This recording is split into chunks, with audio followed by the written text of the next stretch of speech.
What's up, guys? This is Adi from Tiros International, and we are here for the first scouting report, the first deep dive of the summer. Really exciting stuff. We're going to be talking about Remy Cabella. He is going to be the first edition, veteran edition, with some Champions League experience that we are going to be adding to this team this summer as Olympiacos looks to build for the biggest club competition in the world. Now, the club was reported in Greece and France to be close to this deal, which is a 2-year contract, potentially with a third-year option. So this all started about a week ago. And since this news first came out, there's been a lot of unhappy campers, people looking at his age and complaining that maybe he's not the right fit, not the right signing for Olympiacos. So what we're going to do, if this is your first deep dive, we're going to be investigating the claims. We're going to be investigating the player, and we're going to determine with what we see with the film that I've watched whether or not this player is a good fit. So let's get started. As everybody probably already knows, Remy Cabella is 35 years old. He's a right-footed attacking mid that can play left wing, that can play right wing. He's pretty short in terms of stature, 5'7" or 171 centimeters, and 68 kilogram, which is 149 pounds for the metric, and for the U.S. Measurement individuals, whatever you prefer. Now, as far as his profile with the ball with the ball at his feet, it's been reported in Greece that he's supposed to be a Valbuena 2.0. So if you've been paying attention to Greek media, they're saying, oh, this is the new Valbuena. My co-host Martial lent you some of his own insights into what he saw. And he saw a bigger similarity to Kevin Miralas than Valbuena. And I'm inclined to agree with Martial here. If we look at the way he carries the ball, Valbuena had a lower center of gravity, stop-start possession frequently. It was different. Remy is a little more vertical, and while he has a solid amount of flair, he doesn't change direction like Valbuena. He doesn't stop the ball as often. He dribbles at people. He can dribble by people, use of step overs. And while he does have a nice center of gravity, it's just not how Valbuena was. You could not dispossess Valbuena. He carried the ball so much different. So while I do understand in that respect, or I should say, I do understand why media were saying he's Valbuena 2.0, it doesn't have as much to do with how he carries the ball or his profile as a player. And I will get into that uh, as we talk about the player and his goal creation, buildup, and defensive characteristics. Now, again, if this is your first time listening to a deep dive, we're going to evaluate the player just like we did last year when Mendilibar was here and we went through last summer's transfer window. We are going to evaluate the players based on the system, what we know of Mendilibar's system, and we're going to see how we think he fits in the system. We're a little bit more comfortable at this point, hopefully all of us, even those of you that are listening, with what Mendilibar wants. We've had not just the Conference League winning year, but we had a full season without the likes of Kostas Fortounis, without the likes of Daniel Podence and others. So we got to see more of what Mendilibar wants in his team now that he's had more control over it. So we're going to take a look at all of that. And then that's how we're going to make our determination and whether or not we think this player is a good fit for Olympiacos. So let's get started. We're going to talk about some goal creation. So I have up here a chart. You guys have seen a variation of this on social media that we put. This is a little bit more in depth with various statistics and where he ranks as a percentile in France amongst other attacking mids and wingers. Now, you can see in the bottom, that's the goal creation area. Remy Cabella has not scored a ton of goals in recent years. And the ones he has scored, if they have not come from penalties, they're usually right in front of goal, kind of like, poacher goals in a way, or they're in and around the penalty area. They almost never come from distance, usually off of second balls, if not directly from crosses. He has not been a huge threat despite a solid number of shots that he gets per match. While he doesn't score goals from distance, he does get a lot of shots from like wider opportunities and sometimes in more distant positions. And it explains probably why he has, an average expected goals per 90, despite having a large number of volume of shots. So he's the shot quality, or sorry, I shouldn't say shot quality. The opportunity the dangerous opportunities that he gets, they're not as dangerous maybe as you would think. So while he does get a lot of shots, they're not always from dangerous positions. The shots that he does get from distance, they're floaters, more likely to kill a bird than probably get their way into the back of the net. They lack a little bit of power, we can say. Kind of reminds me, not as bad, of course, of Daniel Pudence when he was first here, but he, despite the fact that he has some pretty decent finesse with the shots, they don't have a lot of great power. So my overall take regarding his goal creation, from what I've seen and from the data together, especially considering, what we saw from this past season from Olympiacos, is that I'm encouraged by the type of shot volume he gets by crashing into the penalty area and winning some of these rebounds, because we didn't have a lot of that at Olympiacos. We sorely lacked in this area, getting bodies in the box and finding ways to capitalize on some of these second opportunities. So a player like this with these tendencies should help make up for a lot of these missed opportunities that we saw during the season for Olympiacos. Now, on the assist side of things, Remy Cabella is much more of a creator than he is a goal scorer.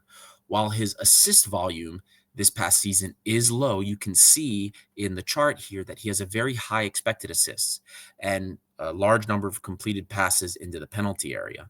So this indicates very solid production from him into the penalty area.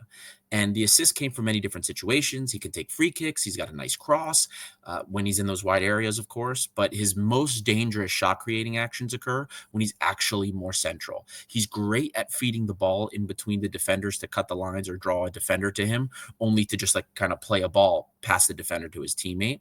So very, very effective in those positions. And in advanced positions, he's really nice between the lines, mixing things up, creating issues for both the midfield and the defenders. He always draws an extra defender, which then gives space to a teammate that's trying to run and find a dangerous area to be.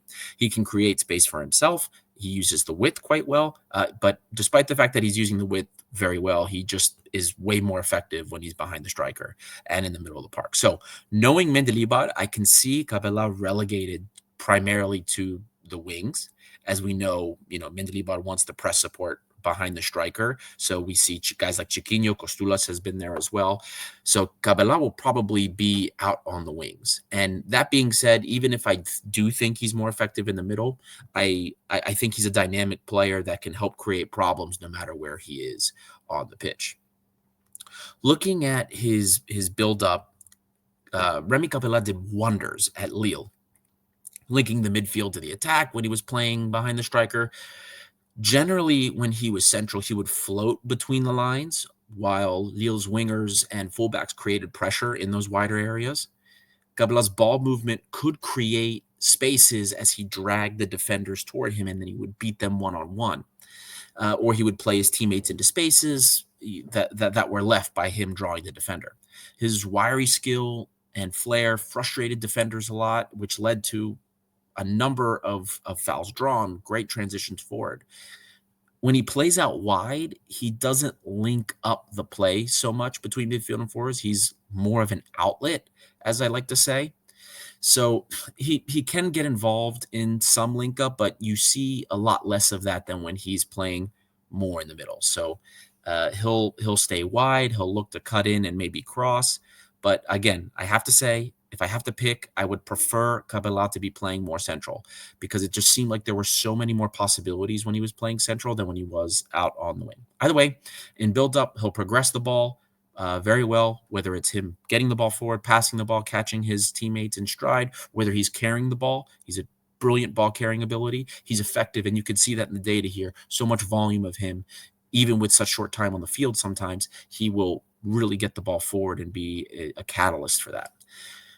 Every season, he's also among the most accurate passers among attacking mids and wingers, plays a lot of shorter balls within 5 to 10 meters, some of the give and goes link up that I talked about before, and not too many long passes outside of the crosses. He doesn't lose the ball easily, probably because he's very crafty. If you guys remember, when we had Inbam Huang, this is, of course, deeper in the midfield, but he was so difficult to press because he could get himself out of difficulties. Cabella's like that no matter where he plays. it's very difficult to dispossess him just because he's agile, can change direction so quickly, and he's got great ball skill. He's very confident in these give and go situations, both as the outlet and the distribution point. There were a few situations where he dribbled maybe one too many times, or he held the ball too long, but I didn't see a lot of it. I saw a handful of situations here and there. So that is, hopefully we don't see him getting a little too full of himself in Greece and trying to dribble through the whole team. But I saw enough tape of him in France where I didn't see, even against lower side teams, he didn't seem to take too many chances. And I don't think Jose Luis Mendilibar would allow him to do much of that anyway. Now, the defensive characteristics. We all know how important this part is for Mendilibar. We usually talk about how, for attacking mids and wingers, we don't care much about their defensive work because they're there to do the offensive job. But when it comes to Jose Luis Mendilibar, we know that the most important part of the tactical approach is the press. All of our players, even the offensive ones, have to adhere to this. Their primary role is to make sure they are doing their press and tracking back. And I can say without a doubt, Remy Cabella is not only very aggressive in closing players down, but he also tracks back. I mean, he's one of the best attacking mid wingers when it comes to his defensive duel success. In his primarily substitute minutes, he covered a lot of ground. I showed you that first graphic was a graphic that we had put about what he did in Champions League, and he actually covers a lot of ground. He's in great shape, which is something you do want to see, especially as these players get into their 30s. Now, Lille doesn't exactly play a high press, even if they do play with a higher defensive line. It's hard to tell exactly how well he can assimilate into Mendy's system in that respect, but the encouraging part was how much effort he gave when he was on the field and to go win the ball. I mean, I told you I like him better in the central area. I do see a player, especially if he's playing substitute minutes, that would be doing the press like Chiquinho, but is maybe a little bit more creative on the ball than a guy like Chiquinho is. In the air, Cabella is not so good. He doesn't win so many aerial duels, but he's also a shorter guy. So offensively, if he gets a header, it's a free header that's in position because of his positioning. At his height, you're not going to expect much from him. But on the defensive side of things, even though Lille doesn't have a similar pressing scheme that we do, it's a lot more mid block or with a high line. I do think because of the effort level that he gives, I do think even if it's a little difficult early, he will transition pretty quickly into this. And with a whole summer with the team, I don't foresee this being a huge problem for him. And this is really big because last summer, I don't remember any of the wingers I looked at, whether it was Christopher Veld, even Willian, who I really thought were super effective on the defensive side of things. I looked to see if they tracked back, but I didn't see any that were when it came to the pressing that were like this, that were this aggressive. So I think this is a pretty good sign when it comes to a player that I think we'll be looking at off the bench in terms of like Remy Cabella. Now, up next, we're going to do a small comparison. We're going to look at Christopher Veld, and we're going to compare Remy Cabella to Christopher Veld. Now, you guys saw a similar radar plot that we did comparing Cabella to the median performance in Greece. This time, I compared him to a winger that we are expecting, despite a recently pretty good performance against AEK. We are expecting him to depart. Even if he does stay, he may be on a much smaller role, assuming he does. But we're looking at Christopher Veld to see if, assuming Velde leaves, is this guy going to be at least an upgrade over what we had on the bench?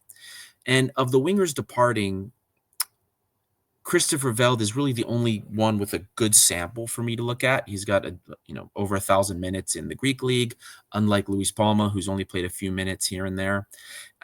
Even Willian didn't really have that many minutes for me to look at. So the other reason I wanted to look at it too is because Christopher Veld and Remy Cabella are polar opposites in terms of their profiles.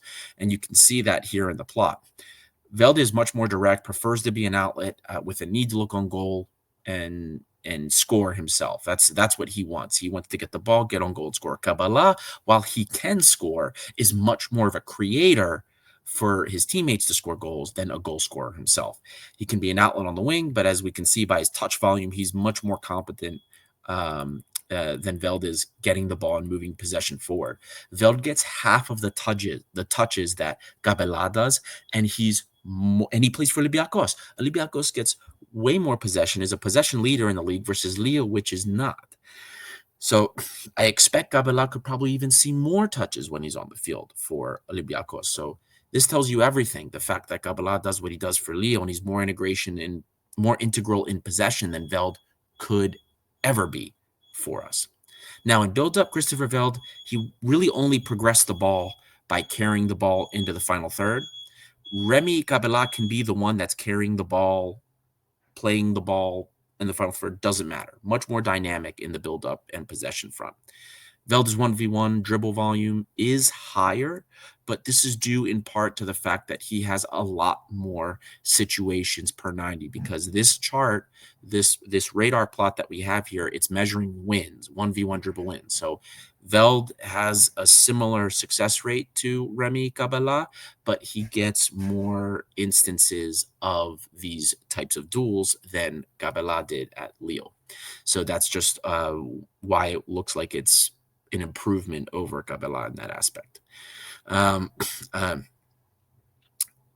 I do expect that also Cabella will get a little bit more of an increase in these types of situations when he plays for Olympiacos, because he'll be on the ball more and taking more players on.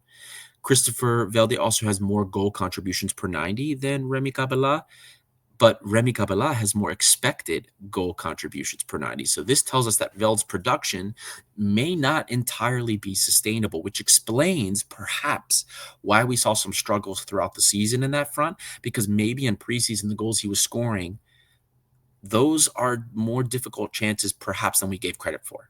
Now, Cabella, while he underperformed relative to his expected goals and expected assists, had a lower assist figure due to his teammates failing to score, some of those opportunities that he was providing. So Christopher Veld's struggles on the offensive front stemmed from his inability to transition into the mold of a winger for Olympiacos and be efficient with the chances that he got, whether or not they were sustainable or not. Mendilibar does not want these direct wingers. That is clear. He wants his wingers to cross the ball and keep wide. So having to switch to stay wide, play crosses in when he wants to cut inside, that directly impacted any value that Christopher Veld had with us. So Cabella may be better behind the striker in general, but he is effective in playing the winger role as Mendilibar wants it. And that's something that's very important to think about. So on the defensive side, we witnessed Christopher Veld struggle as the season wore on. And, we saw Mendilibar yelling at him in the pressing role because he was not doing what he wanted on the pressing and tracking back. Remy Cabella, I don't think will have that problem because he does a much better job tracking back. He's much more aggressive on the defensive front. So for the time he's on the field, I think he'll do more of what Mendilibar wants, which will let him see more field time in that respect. So all of these different things are what Mendilibar wants. The defensive area, his positioning on the field, that's what Mendilibar's targeting, and that's what Cabella seems to be more effective at than Christopher Velde. Now, in the end, what made Veld fail under Mendilibar is kind of doing the opposite of what Mendilibar wanted in his scheme. And even though I thought he could adapt, he didn't have the attributes perhaps to adapt. Cabella's, like I just said, has the attributes to adapt to this. Even if he can't play like full 90s because he's a little bit older, his service off the bench appears to be at least a little bit more effective than what we were getting from Christopher Veld throughout the rest of the season. Now, as far as my verdict goes for the first transfer of the summer, I'll start by saying I'm not going to share too much in the panic that I've been seeing already about this transfer when he was first announced, or the rumor was first announced both by Sport 24 as well as L'Equipe in France. Yes, Cabella's 35 years old. The last 30-plus-year-old players that we signed didn't do so well for us. The difference, though, with Cabella and a player like Willian, who's one that keeps coming up in conversation, is that we're not paying $4 million for this wage. Willian was the highest paid player while he was here on a weekly basis. Cabela's going to making under $1 million. He was making 700K at Lille. Even if we're paying him a little bit more, maybe 800K, that's not that big of a deal. I doubt he's also coming in as a day in and day out starter. Another major difference is that we're bringing in Cabella early. I said this earlier. I'm going to say it again. If our business is going to get done earlier and not last minute, the players will have more time to assimilate and to adapt into the team. Part of the reason why Willian got injured and why he failed with us is that he didn't have a preseason. He came in late. If these guys come in early, they're less likely to be injured, and they're more likely to be able to assimilate into what Mendilibar wants with a full preseason under their belt. All of this being said, I do give this transfer a thumbs up. I don't expect that the club is going to be bringing in older players for all of the positions that we need and all of the transfers that we want. This player is versatile, which I like. He's cheap, and he's low risk. Plus, he played a nice chunk of Champions League minutes last season. If we're looking at players that will be outgoing, Christopher Veld, who I already did the comparison to, and Luis Palma, Cabella represents a more versatile option that can do more from nothing. We know Mendilibar does not change his tactics much. Very rarely. Just personnel. So different profiles lead to a higher likelihood of success. Different looks, because then he can use different options to try and get something else out of a game. And as I've said to you guys on the show, if the rest of our signings this summer end up like this, I might start to worry. Yes. Then I'll be like, okay, what's going on here? Why are we signing a bunch of has-beens? But for now, this signing itself is prudent business for a player, by the way, that Jose Luis Mendilibar has wanted since the winter. He wanted this guy back in December, but Leo had no interest in doing business. So in Mendy, we trust. He's done enough to deserve our trust. Not every player he likes will turn good for us. Danny Garcia took a while. He got injured, during preseason, so he had a little bit of a late start in that respect. But he did some good things for us this season, and I think that Remy Cabella will as well. I hope you guys enjoyed the deep dive for Remy Cabella. I hope I was able to give you some insight into the player and what he could bring to Olympiacos. It's the first deep dive of the summer. We know the club's work, and my work for that matter, is just beginning. I'm already excited for what Champions League has in store for us. I hope that we bring in some great players. This team gets built. If you have any questions, you know where to reach out to me. And this is Adi from Tiros International, and I will see you all next time.